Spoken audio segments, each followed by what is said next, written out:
हर failure एक students के लिए एक डिमोटिव फैक्टर होता है। वो हर फेलियर पे वो सोचता है यार छोड़ो बस तैयारी हो। अब नहीं, अब नहीं हो अब तो कुछ और करेंगे या अब हमसे होगा नहीं। लेकिन सबसे कोई भी हो, चाहे आप प्रिपरेशन करोगे, कोई भी चीज हो, हर चीज क्या मांगती है, टाइम मांगती है और एक लेवल मांगती है।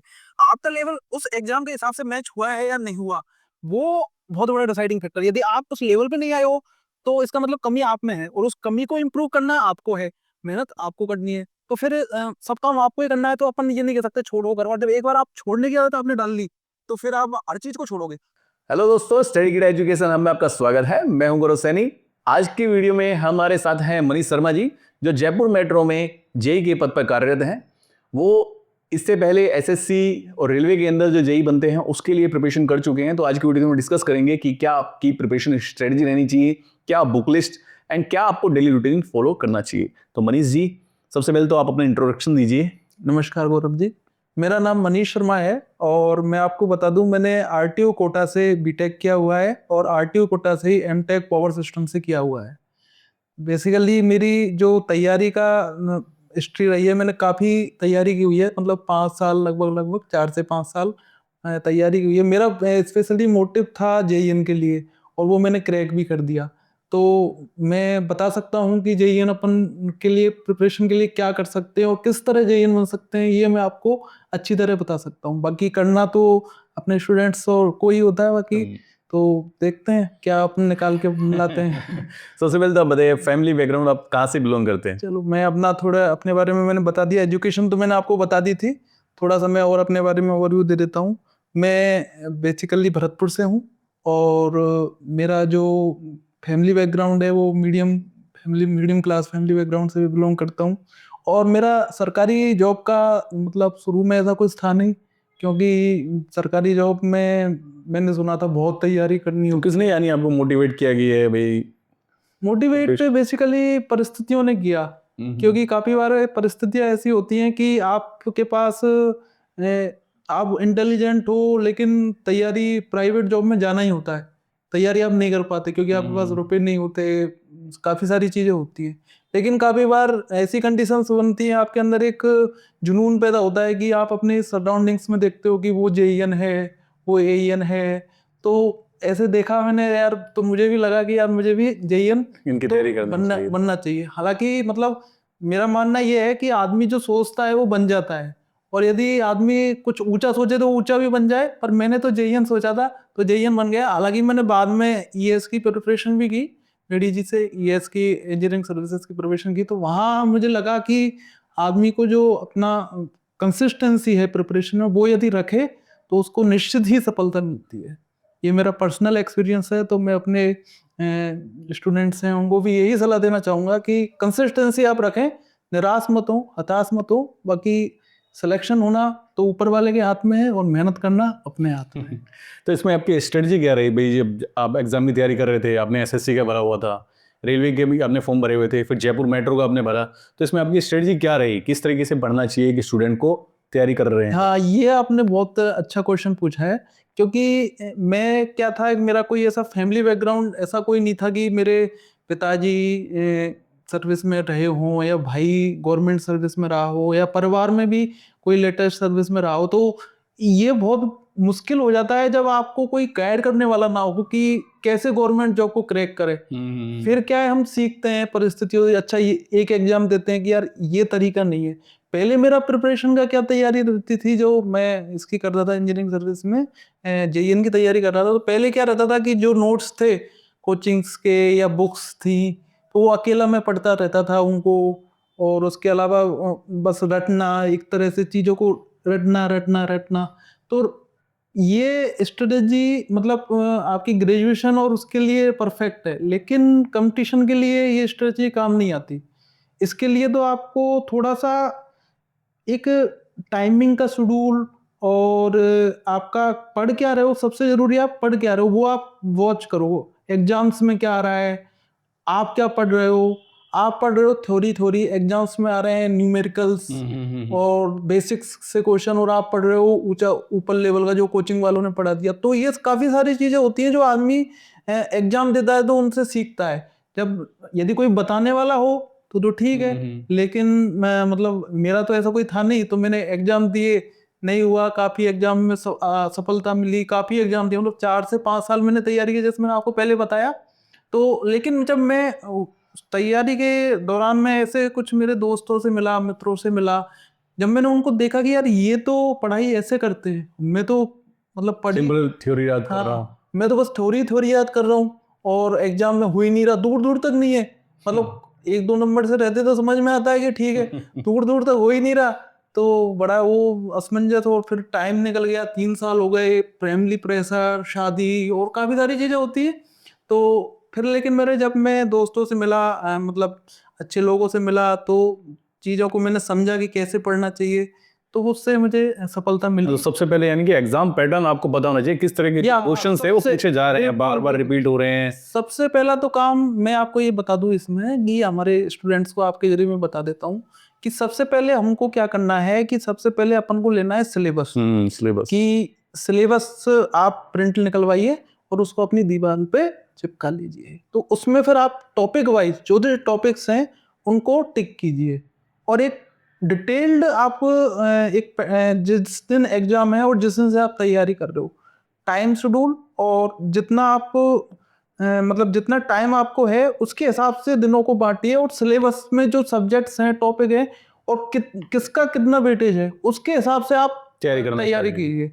मतलब कहने का मतलब, आप जैसे मैं इलेक्ट्रिकल से हूँ, तो मैं आपको बताऊँ जैसे मशीन है, तो बेसिकली इलेक्ट्रिकल्स में मशीन का वेटेज ज़्यादा रहता है। सारे एग्जाम में बेसिक कंसेप्ट, जैसे सर्किट थ्योरी के बेसिक कंसेप्ट होते हैं, तो उनका वेटेज ज़्यादा रहता है। तो और यदि हम उनको टाइम कम देंगे, और ऐसी सब्जेक्ट जिसमें जैसे पावर इलेक्ट्रॉनिक्स हुआ या बेसिक इलेक्ट्रॉनिक्स हुआ, जो इलेक्ट्रिकल वालों के लिए मतलब थोड़ा कम, और बेसिक इलेक्ट्रॉनिक्स में भी आपको टॉपिक वाइज ऐसे टॉपिक्स होते हैं, एक तो हेवी टॉपिक्स होते हैं जो गेट और ईएस लेवल के होते हैं, पूछे जाते तो हम क्या करते हैं कि उनमें लगे रहते हैं काफी बार, और रेलवे पूछता है बिल्कुल बेसिक्स। ट्रांजिस्टर, एनपीएन ट्रांजिस्टर के बारे में पूछेगा, पीएनपी के डायोड, मतलब छोटे छोटे क्वेश्चन पूछते हैं। लेकिन हम क्या, वो कोचिंग्स में पढ़ के और ऐसा करके खुद से पढ़ने की कोशिश करते हैं, तो अपन बैठ नहीं पाता। सबसे पहले आप क्या कीजिए, गाइड एक नोट्स के हिसाब से अपना एक पैटर्न बनाइए। सबसे पहले आप रिसर्च कीजिए कि प्रीवियस ईयर पेपर्स देख के भी किस तरह के जो क्वेश्चन है वो पूछे जा रहे हैं। वो सबसे जरूरी है। वो सबसे दो चीजें सबसे जरूरी है, एक तो प्रीवियस ईयर्स के क्वेश्चन देखना, और दूसरा मॉक टेस्ट या मॉक पेपर, मतलब महीने में या फिर वीक में, बिल्कुल जिस जिस हिसाब से आपकी जैसे आपकी तैयारी है। सब्जेक्ट वाइज देना। सबसे पहले आप सब्जेक्ट, जैसे आप मशीन कर रहे हो, तो सबसे पहले मशीन के आपने कर लिया, उसके बाद मॉक टेस्ट दिया, उसमें देखा कि किस लेवल। और मॉक टेस्ट भी एक अच्छी टेस्ट सीरीज होनी चाहिए, कोई ऐसे ही नहीं कि मतलब किसी भी टेस्ट, क्योंकि वो तो जो मेहनत करता है टेस्ट सीरीज बनाने में, उसके एग्जाम में आने की पॉसिबिलिटी भी उतनी अधिक होती है। तो एक अपन हैबिचुअल हो जाते हैं चीज़ों से। एसएससी जेईई की भी मैंने काफ़ी तैयारी की थी। प्राइमरली मेरा मोटिव एसएससी जेईई था, क्योंकि स्टेट में तो इतनी वैकेंसी आती नहीं थी, तो उसमें मैंने काफ़ी चीज़ों को सीखा, समझा। अच्छा, मतलब मैंने प्री मेंस तक निकाले। फिर मेरा यहाँ जैसे मैं आपको बताया मैंने, तो यहाँ हो गया था, तो फिर मैंने उधर जो जयपुर मेट्रो में जब वैकेंसी आई थी, तो 5 ही, यानी पूरे राजस्थान में 5 वैकेंसीज थी तब। यानी आपका ने जब पहली बार लिस्ट में जब अपना नाम देखा, तो वो कैसा, यानी वो लम्हा कैसा था? वो तो मैं आपको आपकी जर्नी में थोड़ा सा शेयर करना चाहूँगा, क्योंकि मैंने तैयारी स्टार्ट की थी 2000, मतलब मेरी ग्रेजुएशन 2012 में हो गई थी। ग्रेजुएशन के बीटेक अपन कहें, इंजीनियरिंग। तो बीटेक के बाद मैंने एक प्राइवेट कॉलेज में पढ़ाया, यूनिवर्सिटी थी, तो उसके बाद वहाँ पढ़ाया। फिर 1-1.5 साल वहाँ पढ़ाने के बाद मुझे लगा यार यहाँ पे कैरियर नहीं है, क्योंकि वहाँ मिलते थे 15-20 हज़ार रुपये। तो 15-20 हज़ार रुपये ठीक था, बैचलर थे उस टाइम तक, लेकिन हमेशा अंदर से ये फील रहता था कि लाइफ ये नहीं है, सही जगह नहीं है, सही जगह नहीं है, we are not in the right place. But फिर मैंने फिर वहाँ से निकल के क्रैश कोर्स वगैरह किए, जेईई के, परिस्थितियाँ बदली, फिर वैकेंसी आना खत्म, बंद हो गई स्टेट अपने राजस्थान में। तो लेकिन मैंने फिर वो एसएससी जेईई को पकड़ लिया था। तो एसएससी जेईई को किया, तो उसमें आपको तो पता ही होगा, क्योंकि आपने भी अच्छा खासा आपका अनुभव रहा है एसएससी एग्जाम्स का। तो मैं जीके और रीजनिंग और टेक्निकल, वो 3 सेक्शन उसमें आते थे उस टाइम, प्री और कन्वेंशनल के। तो उसकी तैयारी की, फिर चीज़ों को स्टेट गवर्नमेंट्स के जो एग्ज़ाम भी दिए। तो इस तरह से मतलब जर्नी ऐसी रही कि मतलब थप्पड़ खा के इधर उधर से पहुंच गए। और जिस दिन, हाँ, बीच में मैं ये बताना भूल गया आपको, एक बार का इंसिडेंट मैं आपसे शेयर करना चाहता हूँ। एक बार क्या हुआ कि मतलब मुझे काफ़ी 2-3 साल हो गए कहीं हो नहीं रहा, लेकिन मैं लग रहा था कि बस करना है। तो मेरे एक सपना आया मुझे दिन में, सुबह दिन में मैं थोड़ा खाना खा के आराम करता था पावर नैप के लिए। सपना आया कि मेरा सिलेक्शन हो गया और मैं जेईएन बन गया, क्योंकि जेईएन बनना मतलब मैंने अपने आप को एक इस तरह से खून में बसा लिया था कि मुझे बनना नहीं है। तो सपना आया तो मैं सपने में मतलब ऐसा हकीकत लग रहा कि मैं बन गया, जेईएन बन गया। मैं खुश हो गया, सब घर वालों को मिठाइयाँ बांटा और मैं रूम लेकर रहता, छोटा सा रूम था, आप तो देखा ही था आपने। तो फिर जैसे ही मेरी आँख खुली तो मैं वही रूम, वही अंधेरा और वही बुक्स, तो मुझे मतलब ऐसे अंदर से पूरा ऐसे निचोड़ दिया। लेकिन कहते हैं कि जो अपन मेहनत करते हैं तो मेहनत बेकार नहीं जाती। तो एक दिन मतलब ये जेएमआरसी वैकेंसीज आई और उसमें सिलेक्शन हो गया था।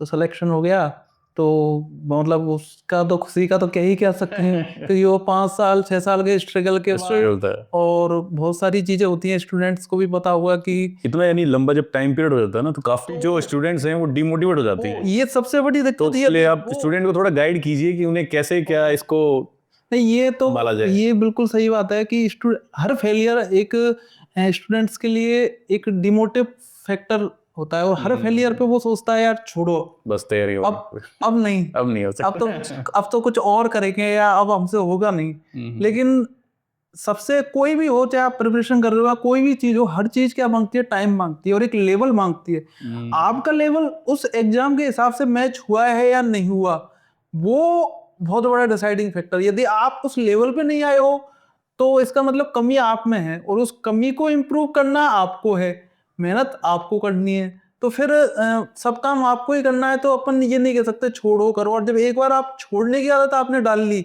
तो फिर आप हर चीज को छोड़ोगे। चलो ये तो एग्जाम है, नहीं भी हो तो डिमोटिव होने की जरूरत नहीं है, डिमोटिवेट होने की जरूरत नहीं है, क्योंकि ये पार्ट है, एक छोटा सा पार्ट है। इस समय स्टूडेंट्स काफी अपने आप को मतलब ऐसा कर लेते हैं नहीं होना ही चाहिए और मतलब अपने आप स्ट्रेस में डाल लेते हैं। तो ये पार्ट है, लाइफ का एक पार्ट है। तो उस पार्ट इससे अपन सीखते भी हैं, व्यवहारिक जीवन में भी काफी सारी चीजें अपन सीखते हैं। तो एक तरह से इसको चैलेंज ना लेके, स्ट्रेस ना लेके, इसको एक मतलब आप कंसिस्टेंसी रखिए, अनुशासन रखिए। सबसे बड़ा कोई भी चीज होती है, अनुशासन होता है।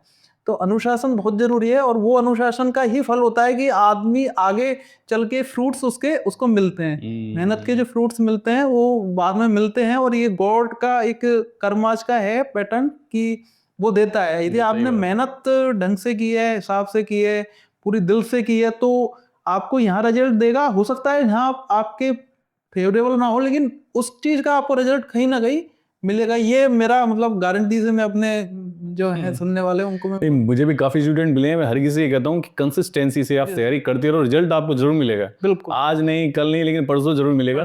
काफी मैंने स्टूडेंट्स देखे हैं जो 2-2 3-3 4-4 साल तक तैयारी करते रहते हैं, फिर बोलते हैं कि सर अब तो बहुत हो गया, अब तो छोड़ देना चाहिए। तो फिर वो थोड़ा, और उसमें क्या होता है, कुछ स्टूडेंट्स क्या होते हैं वो मतलब दूसरी जगह चले जाते हैं। कुछ ये कोई रेलवे की तैयारी कर रहा है तो वो बैंकिंग में चला जाएगा, बैंकिंग वाला उसमें चला जाएगा। वो मतलब वो क्या है, वो सर्कल में, लूप में फंस के वो वहीं पे लटक जाते हैं। आप मोटिवली यदि एक साल भी, मेरा मानना है यदि कोई भी एक एग्जाम की आप एक साल भी प्रॉपर अनुशासन में आप तैयारी करें तो आपका मतलब संभावना सक्सेसफुल होने की 90% हो जाती है। 10% में अपन नहीं कह सकते, और 90% आपने यदि एक ही एग्जाम की बिना मतलब हुए किया है तो आपका सिलेक्शन पक्का होता है। ये मेरा मतलब पर्सनल एक्सपीरियंस है, क्योंकि काफ़ी सारी चीज़ें मैंने सीखी हैं। तो वही मैं चाहता हूँ कि मैं अपने स्टूडेंट्स को ये इस तक का फ़ायदा मिले। बाकी किस्मत सबकी है और सिलेक्शन होना सबकी। तो आरआरबी जेई जैसे कि अब इलेक्ट्रिकल की वैकेंसीज आई हुई हैं, तो इसके अंदर क्या बुक लिस्ट यानी आप स्टूडेंट को बताना चाहेंगे कि ये चीज़ें आपको पढ़नी चाहिए? ठीक है, जीके का तो लगभग सेम पैटर्न होता है। तो वो तो आप मतलब आपने रेलवे के में हो तो आप अच्छी तरीके से बता सकते हो जीके। मैं टेक्निकल के बारे में थोड़ा मतलब बताना चाहूँगा कि टेक्निकल की जो बुक्स होती हैं, जनरल जो डिप्लोमा लेवल की जो है, जैसे अपन सबसे पहले अपने पास यदि देखें, अपन कंसेप्ट क्लियर करना है तो मेडी जी की जो मैंने तैयारी की वो मैं बताता हूँ। मेडी जी की बुक्स होती है। मेडी जी जो सॉल्यूशंस मतलब मेडी जी में क्वेश्चंस होते हैं प्रीवियस ईयर्स के, मतलब प्रीवियस 10 to 15 ईयर्स के लगभग जो बुक्स मेडी जी बनाता है, बहुत अच्छी बुक्स होती है वो। तो मेडी जी की बुक्स के क्वेश्चंस अपन कर सकते हैं, और उसमें जो सॉल्यूशंस होते हैं उससे सीखने को मिलता उससे सीखने को मिलता है कि वो क्योंकि उनका लेवल एक एक्सट्रीम लेवल रहता है, तो उससे आप सीख जाते हो। है। दूसरी है कि आप लोकल बुक्स भी आप प्रेफर कर सकते हैं, और यदि आपको कंसेप्ट में जाना है तो जैसे पीएस विमरा है पावर सिस्टम की, मशीन की में इसकी क्या बोलते हैं, मशीन की पीएस विमरा है, और पावर सिस्टम में भी है वाधवा है, सीएल वाधवा है, उसके पीछे के क्वेश्चंस हैं, और भी सारी काफी सारी बुक्स हैं। तो वो हम मतलब आपको बता देंगे पूरा। बाकी एक यूआईक्यू की एक बुक ले लेनी चाहिए हाँ। जिसके अंदर आरआरबी के सारे पेपर्स हों। एसएससी के भी सोल्व कर दो साथ में, नहीं है एसएससी के भी और आरआरबी के solve करेंगे। जेई लेवल के तो जहां भी आपको क्वेश्चन मिले, मतलब बुक्स का एक इसकी क्या बोलते हैं, इंजीनियर्स एकेडमी की पब्लिकेशंस की भी बुक आती है, उसमें बहुत सारे क्वेश्चंस हैं। अच्छा, तो वो इंजीनियर्स एकेडमी की बुक है, उसका मैं नाम आपको बता दूंगा, अभी मेरे दिमाग में थोड़ा नहीं है। उसके आप क्वेश्चंस भी कर लेते, वो और बहुत जितनी प्रैक्टिस करो यानी उतना करो। मतलब कहने का मतलब मेरा सिंपल सा ये है कि आप थ्योरी को सिर्फ एक बार पढ़ो, और जो उसके कंसेप्ट हैं उनको आप अप्लाई करो क्वेश्चन से जितना क्वेश्चन करोगे वो सीखने को मिलेगा। जितना आप क्वेश्चन करोगे वो आपके दिमाग में एक कंसेप्ट डेवलप करेगा, अच्छा ये इसका कंसेप्ट। और जिस दिन टेक्निकल एग्जाम्स का सबसे बड़ा सर एडवांटेज ये है, नॉन टेक में तो आपको अपडेट होना पड़ता है चीजों को, टेक्निकल में एक बार अपने कंसेप्ट को अपने अंदर डाल लिया ना, फिर कैसा भी क्वेश्चन हो, बेसिक हो हार्ड हो, वो कोई फर्क नहीं पड़ता, बस आपके कंसेप्ट डेवलप हो गए ना। तो और कंसेप्ट डेवलप होंगे आपके क्वेश्चंस, जितने आप नंबर ऑफ क्वेश्चंस करोगे, टेस्ट सीरीज करोगे, एग्जाम्स करोगे जेई लेवल के। और हाँ, एक चीज भी अपन को ध्यान रखनी है कि जेई लेवल में सिर्फ जेई लेवल के ही आप करें, ऐसा नहीं कि आप गेट की बुक्स के क्वेश्चन निकाल रहे हैं। वो आप काफी लोग रिकमेंड करते थे कि गेट की बुक्स में, मैं मेरा मानना ये नहीं है कि गेट की बुक के निकालने की जरूरत नहीं है। आरआरबी यदि जेई की प्रिपरेशन करें, बहुत आपने मतलब आप देखोगे जब पेपर निकालोगे बहुत छोटे छोटे क्वेश्चन आते हैं, वन लाइनर क्वेश्चन होते हैं। तो बेसिक यानी क्लियर बेसिक क्लियर होना, उसमें बस आपका बेसिक क्लियर होना चाहिए। बेसिक क्लियर होने के लिए आपको नोट्स रेफर कीजिए, जहाँ भी आप कोचिंग से पढ़ रहे हैं या वो कर रहे हैं, और बस नोट्स के पढ़ने के बाद आप क्वेश्चंस निकालिए। जितने ज्यादा अपन क्वेश्चंस निकालेंगे उतना ज्यादा हमारी संभावना है सिलेक्शन की वो बढ़ जाती है। तो आप तैयारी करते तो यानी कितना घंटा, जैसे काफी स्टूडेंट मुझे तो कितने घंटे पढ़ने चाहिए दिन के अंदर, तो आप कितना टाइम देते थे डेली? जैसे स्टार्टिंग में तो मैं कम ही देता था, लेकिन बाद में जब लगा यार सिलेक्शन ही नहीं हो रहा और आपको भी पता है कि स्टूडेंट्स के पास काम तो सिर्फ पढ़ने का ही है, तो मैक्सिमम मतलब 8 से 10 घंटे या तो देने चाहिए। मतलब आपको पूरा जो अपना शेड्यूल है वो इस तरह से अनुशासन में डाल देना चाहिए कि सुबह आप वॉक के लिए भी टाइम दें, योगा के लिए भी दें, फिर आप दिन भर पढ़ाई के लाइब्रेरी ज्वाइन कर सकते हैं, आजकल अच्छी सुविधाएं हैं लाइब्रेरी। तो आप पूरा फिर कोचिंग में जा रहे हो तो वहाँ कोचिंग जाके घर पे प्रिपेयर करके, मतलब आपको पूरा देना ही। जब आपको सिलेक्शन लेना है, कोई सफलता मिलनी है, तो वो आपको फिर उसमें नंबर्स नहीं होते कि नंबर ऑफ आवर क्या है। कोई परिस्थितियां हो वो अलग चीज है, आप कहीं जॉब कर रहे हो या उस तरह से हो, लेकिन जब भी आपको टाइम मिले आप नंबर ऑफ क्वेश्चंस जितने हो, मैं तो यही कहूंगा नंबर ऑफ क्वेश्चंस आप जितने ज्यादा निकालेंगे वो आपके लिए उतना ही बेनिफिशियरी रहेगा। मेरा एक्सपीरियंस तो यही कहता है कि नंबर ऑफ क्वेश्चंस, और नंबर ऑफ क्वेश्चंस के लिए मैंने आपको बुक भी बता दी है कि एक अपने क्या बोलते हैं मेडी जी की अच्छी उसमें सॉल्यूशंस आते हैं, बेस्ट सॉल्यूशंस होती हैं, तो वो आप निकाल सकते हो। उसके अलावा जो मैंने बताया अभी पीएस बिमरा है, पढ़ने के लिए थोड़ी जल्दी कहीं अटक जाओ तो सीएल वाधवा है, उसके पीछे के पावर सिस्टम के पीछे के क्वेश्चन सीएल वाधवा के हैं, अच्छे हैं। उसके अलावा आप इंजीनियर्स एकेडमी की जो वॉल्यूम 1 वॉल्यूम 2 बुक्स आती है, बहुत अच्छी बुक्स हैं, उसमें आपको छोटे से छोटा क्वेश्चन और बड़े से बड़ा क्वेश्चन मिल जाएगा, तो वो आप अटेंड, और इतना ही मतलब आप इतना कर लिया आपके, तो इसमें कंसेप्ट आपके बिल्कुल क्लियर हो जाएंगे। इसमें मैं आपको रिटर्न में दे सकता हूँ कि आपके सिलेक्शन को कोई भी नहीं रोक सकता। तो आपकी ज़िंदगी का सबसे अच्छा पल तो हमने सुन लिया है कि भाई जब आपने अपना रिजल्ट देखा जयपुर मेट्रो में, लेकिन तैयार करते टाइम कौन सा सबसे यानी ऐसा दुखी वाला पल था कि यार अब तो बस? दुखी वाला पल तो ये था कि जैसे स्टार्टिंग में तो जैसे मैंने आपको बताया पहले कि तैयारी करके मतलब मैं को पढ़ाया था, ये सनराइज यूनिवर्सिटी थी, यूनिवर्सिटी का नाम तो अपन क्या ले, और पढ़ाया, तो फिर वहाँ से फिर मैं तैयारी के निकला, तो तैयारी की 2-3 साल हो गए। उसके बाद थोड़ा सा मतलब एक एज फैक्टर भी आने लग जाता है, फिर थोड़ा एक डिप्रेशन या उस तरह की स्थिति वो बनने लग गई थी कि यार सिलेक्शन हो नहीं रहा, मतलब काफी बार तो ऐसा होता था कि मतलब यार नहीं हो रहा, छोड़ दो यार, घर पे जाके वो खेती करेंगे। तो बेसिकली फैमिली बैकग्राउंड फार्मर वाला था, तो उन्हें खेती करेंगे जाके, यार नहीं हो रहा तो।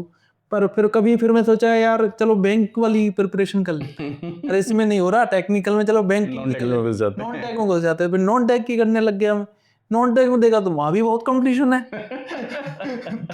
तो फिर मतलब वो नॉन टेक में भी, लेकिन ये है कि जो जो चीजें जैसे नॉन टेक में भी, चलो वो कहते हैं कि नॉन टेक में भी पढ़ा तो कहीं ना कहीं वो चीजें काम आ ही जाती है। ऐसी बात नहीं है कि आपने जो मेहनत की है वो काम आएगी, लेकिन आप यदि एक गाइडेड उसमें मिसाइल को भी अपन लॉन्च कर दे, तो वो एक गाइडेड यदि लॉन्च करे तो वो सीधा उस पर रखती है। और आपको पता ही है कि वो अर्जुन का वो तीर वाला जो चिड़िया की आग पे, तो जितना आप फोकस रहोगे उतनी ही संभावना है आप जितनी अच्छा सिलेक्शन और जितना जल्दी सिलेक्शन ले पाओगे।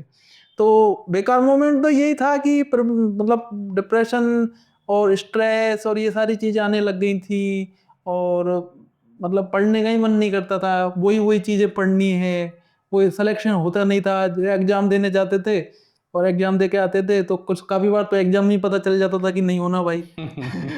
उसके बाद क्या होता था कि एग्जाम दे के आते थे, आंसर की मिलाते थे, तो तब भी लगता था कि यार इतना हम तैयारी कर रहे हैं, इतना सब कुछ कर रहे हैं, इतना दे रहे हैं, पेपर काफ़ी बार पेपर आउट, आजकल तो वो पेपर आउट होने वाला और बहुत सारी चीज़ें होती है, तो मतलब बहुत सारे फैक्टर्स होते हैं जो बच्चों को डिमोटिवेट करते हैं। लेकिन एक मोटिवेशन मैं बच्चों से कहना चाहूँगा, हमेशा एक मोटिवेशन रखें कि जब आप सफल होगे तो उन सारे लोगों से आप अलग खड़े होगे जो प्रिपरेशन नहीं कर रहे हैं। क्योंकि वो चाहे अदर भी कोई काम कर रहे हैं, तो मार्केट में कंपटीशन आज की तारीख में इतना है बहुत ज्यादा कि उनको हमेशा अपडेटेड रहना होगा। तो आपने एक्चुअल में, मैं आपने नहीं कहूँगा, मैं कहूँगा भगवान ने आपको चुना है कि गवर्नमेंट एग्जाम के लिए, तो आप गवर्नमेंट एग्जाम को फोकस होके कम से कम 1 से 2 साल तो फोकस, मतलब इधर उधर कहीं जाना नहीं, शादियों में, उसमें अब शादियों का सीजन आने वाला है, सोशल लाइफ से भी, इंस्टा से वो सोशल लाइफ, इंस्टा, टेलीग्राम, ये तो कोई मतलब ही नहीं है। क्योंकि आप जितना आपको डिस्ट्रैक्ट करोगे उतना ही आपकी सफल होने की संभावनाएं कम हो जाएंगी। तो डिस्ट्रैक्शन तो बिल्कुल ही सारी डिस्ट्रैक्शन खत्म तो करनी बिल्कुल नहीं, डिस्ट्रैक्शन तो ये है कि आप फैमिली फंक्शन में भी एक बार को जाना कट कर दें, मतलब पर लेकिन कनेक्टेड रहें फैमिली से सबसे, लेकिन ऐसा नहीं कि आप टाइम बर्बाद कर रहे हो। क्योंकि आप टाइम की कीमत आज आपकी जो है वो आने वाले समय में आपको पता चलेगी कि यार मैंने उस समय यदि मतलब टाइम मतलब यूटिलाइज किया होता, यदि आपका सिलेक्शन हो जाएगा तो आप कहोगे यार मैंने सही यूटिलाइज कर लिया टाइम। और सिलेक्शन नहीं हुआ तो आप कहोगे यार वो मैंने मस्ती नहीं की होती, दोस्तों के साथ नहीं घूमा होता, यूट्यूब पे रील्स नहीं देखी होती, इंस्टा पे रील्स नहीं देखी होती, तो अपन भी अच्छी जगह सेट हो अच्छी जगह सेट हो जाते, फिर लोगों को देखोगे। हालांकि सेट आप हो गए कहीं ना कहीं आपका तो रहेगा, लेकिन वो वाली बात नहीं रहेगी जो आप एक सक्सेसफुल होके आपका कैरियर रहेगा वो। तो दोस्तों, आज की इस इंटरव्यू के अंदर हमने सारी बातें मनीष जी से सीखी। भाई सबसे पहले तो स्ट्रेटजी, डेली का रूटीन आपको क्या रहना चाहिए, बुक लिस्ट, और इन्होंने बताया कि क्या मोटिवेशन का सोर्स रहता है और किन चीज़ों से हमें दूर रहना चाहिए। तो बाकी आपके और भी अगर सवाल हों मनीष जी से तो आप हमें कृपया करके कमेंट बॉक्स के अंदर बताएं। एंड लास्ट में मनीष शर्मा जी बोलना चाहेंगे स्टडी गीडा चैनल के लिए 2 शब्द, और उसके बाद हम कहेंगे अलविदा। तो मैं अपने स्टूडेंट से यही कहना चाहूँगा कि गौरव जी और इनकी टीम बहुत अच्छा प्रयास कर रही है स्टडी गीडा पे, और ये रात, मैं तो इनको देखता हूँ रात रात भर मेहनत करके ये मतलब कंटेंट बनाते हैं। और मेरी इनसे बात होती है, कभी कभी मैं रात में भी कॉल करता हूँ तो ये कहते हैं यार मैं बच्चों के लिए वो टेस्ट सीरीज वगैरह वो कर रहा हूँ। तो मैं कहूँगा कि आप ऐसा मतलब जो भी आप चीज़ चुने वो ऐसा चुने जो रिलेवेंट हो, एग्जाम के रिलेवेंट हो, मनी माइंडेड ना हो। क्योंकि रुपए आज मार्केट में सब लोग रुपए कमाने के लिए कुछ भी डाल देते हैं, लेकिन जो इनके पास एक्सपीरियंस है, इनके पास एक्सपीरियंस टीम है, सारे इनके सर्विस क्लास रेलवे में ये खुद हैं, रेलवे में इनके दोस्त वगैरह, तो इनको पता है पैटर्न वगैरह क्या है। तो स्टडी गीडा मेरे हिसाब से अच्छा प्लेटफॉर्म होगा। आप एक बार जाइए, देखिए, और पसंद आए तो आप इनके कोर्सेज वगैरह को लीजिए। और चैनल को सब्सक्राइब जरूर कीजिए। चैनल को सब्सक्राइब ठीक है दोस्तों, बाय बाय।